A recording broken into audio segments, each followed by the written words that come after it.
बढ़ती ठंड का असर दिखाई दे रहा है। ठंड से राहत पाने के लिए लोग अलाव का सहारा ले रहे हैं। सुबह सुबह कई इलाकों में घना कोहरा भी घिरा रहा और जिसको देखते हुए स्कूल ऑफिस जाने वाले लोगों को काफी दिक्कतों का सामना भी करना पड़ रहा है। तस्वीरें आप देख सकते हैं, अलग अलग जगहों की ये तस्वीरें हैं जहां पर सुबह के वक्त खासतौर पर परेशानियां बढ़ जाती है, क्योंकि उस समय दफ्तर जाने का समय होता है, बच्चों के स्कूल जाने का समय होता है, काम पर जाते हैं लोग, लेकिन ये सुबह का समय कोहरा काफी ज्यादा घना छाया रहता है। हादसों का भी डर बना रहता है, लोगों को परेशानियां भी होती है और काफी ज्यादा सर्दी भी लगती है। तो वहीं अलग अलग जगहों का तापमान भी लगातार गिरता जा रहा है। हालांकि सुबह सबसे ज्यादा इस तरह की स्थिति देखने को मिलती है और उसके बाद दोपहर तक मौसम धीरे धीरे सामान्य जरूर होने लगता है, लेकिन अब तापमान में क्योंकि गिरावट दर्ज की जा रही है, ऐसे में अब दोपहर के समय भी थोड़ी बहुत ठंड महसूस जरूर की जा रही है। और इन तमाम अलग अलग जगहों पर किस तरह की स्थिति है, इन तमाम जगह के जायजा भी लेते हुए हम आपको दिखाएंगे कि आखिर कैसी स्थिति है। लेकिन फिलहाल देखिए तस्वीरें और साथ ही साथ तापमान भी आपको दिखा रहे हैं, जहां रायपुर में न्यूनतम तापमान 7 डिग्री दर्ज किया गया था, तो वहीं उज्जैन में 9 डिग्री, ग्वालियर में 9 डिग्री, जबलपुर में 6 डिग्री सेल्सियस दर्ज किया गया है न्यूनतम तापमान, दुर्ग में 10 और इंदौर में 10, जगदलपुर में 10 डिग्री सेल्सियस दर्ज किया गया है, मंदसौर में 8 डिग्री, राजनांदगांव में 10 डिग्री, सतना में 6 डिग्री सेल्सियस तापमान दर्ज किया गया है। मध्य प्रदेश में पूरी तरह ठंड का असर देखने को मिला है, तो वहीं छिंदवाड़ा में भी ठंड अपना तेवर दिखाने लगा है। हार्ड कप आने वाली ठंड लोगों के लिए काफी ज्यादा परेशानी बढ़ा रही है। लोगों का जनजीवन अस्त व्यस्त हो रहा है। पिछले 2 दिनों में दिन का तापमान 2 डिग्री और रात का तापमान 1 डिग्री कम हुआ है। तो वहीं प्रशासन ने बेसहारा लोगों के लिए रैन बसेरे की व्यवस्था भी की है, जहां ठंड से बचने के तमाम इंतजाम हैं, जिसका जायजा लिया हमारे सहयोगियों ने। आज मध्य प्रदेश से छिंदवाड़ा में शीतलहर की शुरुआत हो गई है। आज छिंदवाड़ा में सीजन का सबसे ठंडा दिन घोषित हुआ। मंगलवार की सुबह सीजन की सबसे ठंडी सुबह हुई, जहां तापमान 7.2 दर्ज किया गया। मौसम विभाग के अनुसार अगले आने वाले सप्ताह में भी ठंड और बढ़ेगी, जिससे तापमान में और गिरावट आएगी। मौसम विभाग के अनुसार छिंदवाड़ा में तापमान 5 डिग्री तक पहुंच सकता है। हम यहाँ पे मौजूद हैं दीनदयाल उपाध्याय के जो निगम के सहयोग से रैन बसेरा चलता है। यात्रियों के लिए, बुजुर्गों के लिए खासतौर पे जो ठंड से बचने के लिए व्यवस्था की जाती है। आज हम इसी रैन बसेरे का रियलिटी चेक करेंगे।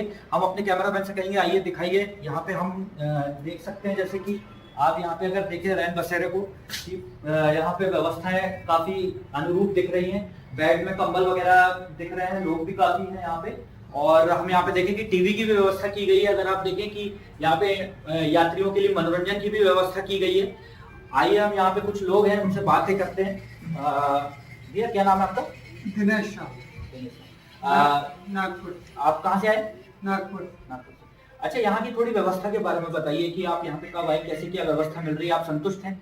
यहाँ मैं कल आया, यहाँ पर मेरा जन सुनवाई का जो कुछ जमीन वगैरह का कुछ लफड़ा था, तो उसके कारण से मैं यहाँ जन सुनवाई में अटेंड किया। तो यहाँ पर व्यवस्था अच्छी दिखी मुझे।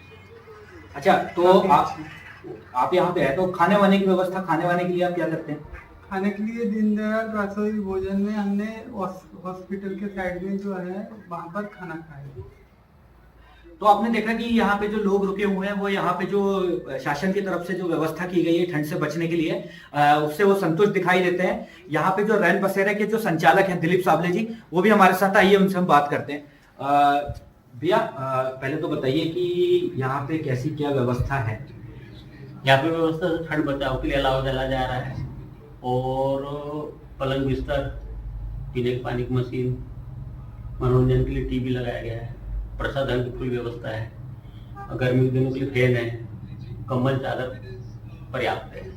अच्छा, मुझे ये बताइए कि यहाँ पे कितने लोगों की व्यवस्था है, और कुछ समय की पाबंदी है कि किसी भी समय यहाँ पे यात्री आ सकते हैं? ये लिमिट है सर, 24 घंटे कोई भी आ सकता है, पर बट वो ये कि अपना आधार ID कुछ ना कुछ होना चाहिए, क्योंकि प्रतिबंधित क्षेत्र कलेक्टर परिषद है और आश्रित रैन बसेरा उसी के लिए बनाया गया शासन ने कि एनी कोई दूर दराज से आए बेचारे और मजदूर कुछ फंस गए तो आज के रुक सकते हैं, आश्रय ले सकते हैं।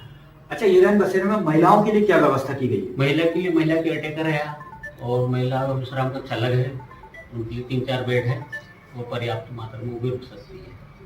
जितनी व्यवस्था है साथ में उनके लिए आधार ID वगैरह लगता है, और वो बरोबर। तो महिलाएं, जैसे कि आपने बताया कि महिलाएं भी यहाँ पे रुक सकती है, तो महिलाओं की सुरक्षा के लिए यहाँ पे क्या प्रबंध किए गए हैं जो कि खास तौर पे जो मान्य रखते हैं? महिला के लिए महिला केयरटेकर पर्सनल है। तो देखिए अब मौसम का किस तरह से परिवर्तन देखने को मिल रहा है और इस मौसम के परिवर्तन के चलते लोगों का जीवन भी, जनजीवन भी काफी अस्त व्यस्त हो रहा है। अलग अलग तस्वीरें आपको दिखाएंगे कि आखिर कहां कहां कैसी मौसम की स्थिति है। और ज्यादा जानकारी के साथ हमारे सहयोगी अतुल गौड़ शिवपुरी से जुड़ चुके हैं, साथ ही साथ देवेंद्र पांडे सिंगरौली से जुड़ चुके हैं, साथ ही साथ विवेक सोनी पन्ना से जुड़ चुके हैं। सबसे पहले अतुल आपकी ओर आना चाहूंगी और जानूंगी कि आखिर शिवपुरी में क्या कुछ मौसम के हालात हैं, आखिर तापमान कितना है और क्या कुछ व्यवस्थाएं।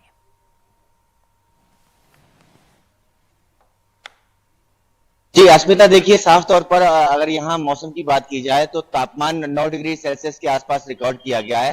और जहां तक अभी के वर्तमान के मौसम की बात है तो बादलों की लुका छुपी के बीच में सूरज की रोशनी बीच बीच में आ रही है, तो ठंड बनी हुई है। ऐसा नहीं है कि ठंड नहीं है, लेकिन जो धूप निकल रही है, नर्म धूप है, लोग उसका मजा ले रहे हैं और कहीं ना कहीं जो है आवाजाही अब शहर में गति की तरह आगे बढ़ रही है। और कुछ लोग हैं हमारे साथ में जिनसे बात करेंगे। सर, जो लगातार मौसम बदलाव दिखा रहा है, कभी धूप आती है, कभी ठंड लगती है, तो क्या है बताइए आप। अभी शिवपुरी में तो क्या कहते हैं, शिवपुरी में सुबह तो अच्छी सर्दी रहती है, दोपहर में जैसे जैसे 11-12 बजते हैं गर्मी होने लगती है, ऐसा लगता है सब कपड़े उतार के फेंक दिए जाए।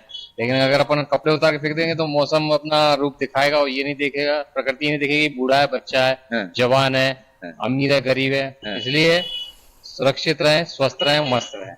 तो सुरक्षित रहे और अपने आप को मस्त रखे, इस तरह की बात। लेकिन ये जरूर कह रहे हैं कि सुबह के समय और शाम के समय ठंड ज्यादा बढ़ती है और जैसे जैसे तापमान यानी दिन का समय आता है वैसे वैसे जो है तापमान में बढ़ोतरी दर्ज की जाती है। अस्मिता, दिन के समय आते आते तापमान में बढ़ोतरी दर्ज की जाती है, लेकिन उससे पहले जो गिरावट दर्ज की जाती है वो लोगों के लिए मुसीबत बन जाती है। और क्योंकि सिंगरौली से हमारे सहयोगी भी जुड़े हुए हैं तो आपकी ओर आना चाहूंगी मैं और जानना चाहूंगी देवेंद्र की आखिर सिंगरौली में कितनी ज्यादा सर्दी पड़ रही है, कितना तापमान में गिरावट दर्ज की जा रही है। देखिए, प्रदेश की ऊर्जा धानी के नाम से सिंगरौली विख्यात है और यही वजह है कि सिंगरौली में कोल माइंस और पावर प्रोजेक्ट यहाँ पर ज्यादा है। लेकिन इसके बावजूद भी यहाँ पर ठंड, कड़ाके की ठंड ज्यादा है और यहाँ का जो तापमान है वो 7 से 10 डिग्री सेल्सियस पर आ चुका है। और यही वजह है कि लोग जो है कड़ाके की ठंड से बचने के लिए अलाव का सहारा लिए हुए हैं। जगह जगह पर लोग अलाव जलाकर मतलब आग जलाकर ठंड भगा रहे हैं। जी बिल्कुल। और ग्रामीण अंचलों की अगर बात करें तो ग्रामीण अंचलों में जो तापमान है वहाँ का वो 4 से 5 डिग्री सेल्सियस पर पहुंच गया है, क्योंकि ग्रामीण इलाका जो है सिंगरौली का अधिकतर पहाड़ियों से घिरा हुआ इलाका है और उस इलाके में कड़ाके की ठंड जबरदस्त पड़ रही है और लोग जो है ठंड से बचने के लिए आग जलाकर ठंड दूर कर रहे हैं। बिल्कुल बिल्कुल। विवेक, पन्ना में भी ठंड बढ़ती जा रही है, आपके और आऊंगी और आपके पीछे कुछ लोग भी दिख रहे हैं। सबसे पहले आखिर तापमान के हालात क्या कुछ हैं ये जानूंगी और उसके बाद लोगों से मैं चाहूंगी कि आप पूछें कि आखिर सर्दी से कैसे बचते नजर आ रहे हैं। बिल्कुल, आपको बताना चाहेंगे कि पन्ना जिले में जो कि पहाड़ी इलाके पे बसा हुआ है, यहाँ पे शुरू से ठंड का प्रकोप बहुत तेज रहा है और तापमान में बताना जाए तो तापमान आज पन्ना जिले का 9 डिग्री रहा है।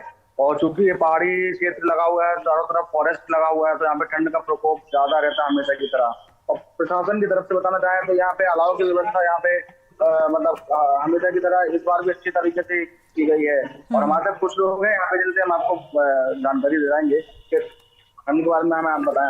यहाँ पर बहुत ही ठंडी पड़ रही है, यहाँ कोई मतलब अलाव वगैरह की क्या व्यवस्था करी हुई है और यहाँ का पार्षद अच्छा है, यहाँ पर है नहीं है। जब वो आ जाएगा तो वहाँ की व्यवस्था हो जाएगी, अभी कुछ तो नहीं रहा यहाँ पर। तो यहाँ पानी यानी कि खाने पीने की व्यवस्था है, यहाँ आदमी खाते पीते रहते, चाय आए का मनोरंजन करते रहते खाते हैं। चलिए आप 8 बजे सो के उठते हैं आदमी यहाँ से ठंड के कारण।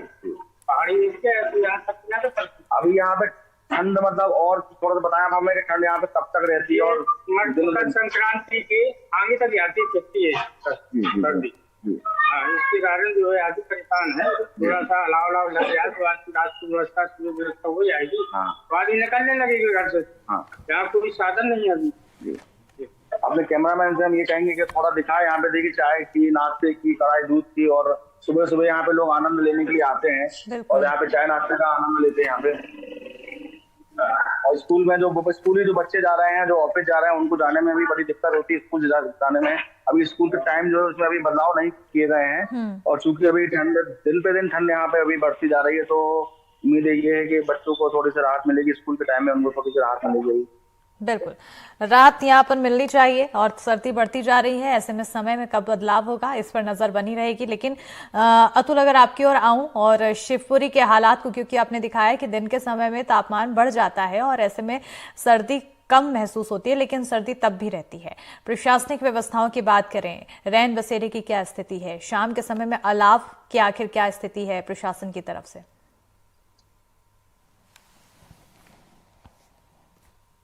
जी अस्मिता, देखिए बहुत महत्वपूर्ण सवाल है आपका, और ये सवाल लेकर के हम और आसपास की जो जनता है वो लगातार नगर प्रशासन के पास जा रही है। लेकिन नगर प्रशासन ने अभी जो है अलाव को लेकर के कहीं से कहीं तक उनकी सुनवाई नहीं की है। और जो रात का समय है, जैसे रेलवे स्टेशन है या बस स्टैंड है, जहां रात के समय यात्री उतरते हैं और सफर करने के लिए उनको आगे प्रतीक्षा करनी पड़ती है, तो ऐसे में उनके सामने जो बढ़ी हुई ठंड होती है वो बड़ी चुनौती होती है। तो कहीं ना कहीं उनको बड़ी दिक्कत आती है और निश्चित तौर पर वो जो है मांग करते हैं। लेकिन नगर प्रशासन की तरफ से अभी ऐसी कोई व्यवस्था यहाँ नहीं की गई है। तो अगर मैं ठंड की बात करूं तो ठंड तो लगातार है, और अगर दोपहर के तापमान में थोड़ी बहुत बढ़ोतरी होती है तो इसका मतलब ये नहीं है कि ठंड चली गई है। सुबह और रात के समय में तापमान बेहद नीचे चला जाता है, और ऐसे में नगर प्रशासन को कहीं ना कहीं इस तरह के प्रबंध जो पहले से किए जाते हैं वो करने चाहिए, लेकिन अभी तक नहीं किए गए हैं। जी अस्मिता, कहीं ना कहीं ये व्यवस्थाएं हैं जो कि नजर आ रही हैं कि अब सर्दियां बढ़ती चली जा रही हैं और अभी तक जो व्यवस्थाएं पूरी कर देनी चाहिए थी वो नहीं हुई है। ऐसे में ये लापरवाही कहेंगे। बने रहिएगा आप लोग लगातार, लेकिन उससे पहले हम एक रिपोर्ट भी दिखाते हैं जहां छत्तीसगढ़ के जशपुर में जशपुरिया ठंड का असर दिखाई दे रहा है। न्यूनतम तापमान 5.6 डिग्री तक दर्ज किया गया है, और वहीं उत्तर पूर्वी हवाओं की वजह से दिन में भी कपकपाने वाली ठंड का एहसास हो रहा है। ठंड से राहत पाने के लिए लोग दिन रात गर्म कपड़ों के लिए लिपटे हुए हैं, पहन रहे हैं। दिन में भी टोपी और मफलर का सहारा लोगों को लेना पड़ रहा है। ऐसे में ये रिपोर्ट देखिए आखिर किस तरह के जशपुर की स्थिति। छत्तीसगढ़ के जशपुर में जशपुरिया ठंड का एहसास अब लोगों को होने लगा है। यहाँ पर रात के न्यूनतम तापमान की बात करें तो 5.6 डिग्री तक दर्ज की जा चुकी है। वहीं पठारी क्षेत्रों में भी कड़ाके की ठंड पड़ रही है। सुबह से लेकर शाम तक धुंध का नज़ारा देखा जा सकता है। यहाँ पर फसलों का भी नुकसान का अंदेशा लगाया जा सकता है कड़ाके की ठंड की वजह से। यहाँ के लोग सुबह 11 बजे काम के लिए निकलते हैं, वहीं दोपहर 3 बजे तक लौट जाते हैं। सुबह से शाम तक यहाँ पर कड़ाके की ठंड पड़ती है।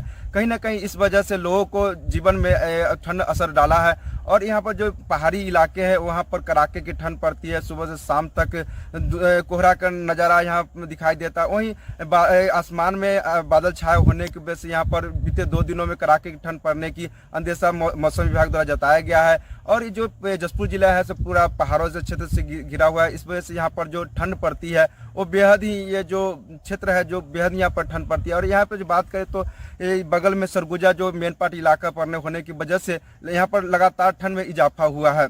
जशपुर से एनडीटीवी के लिए अभिषेक शुक्ला।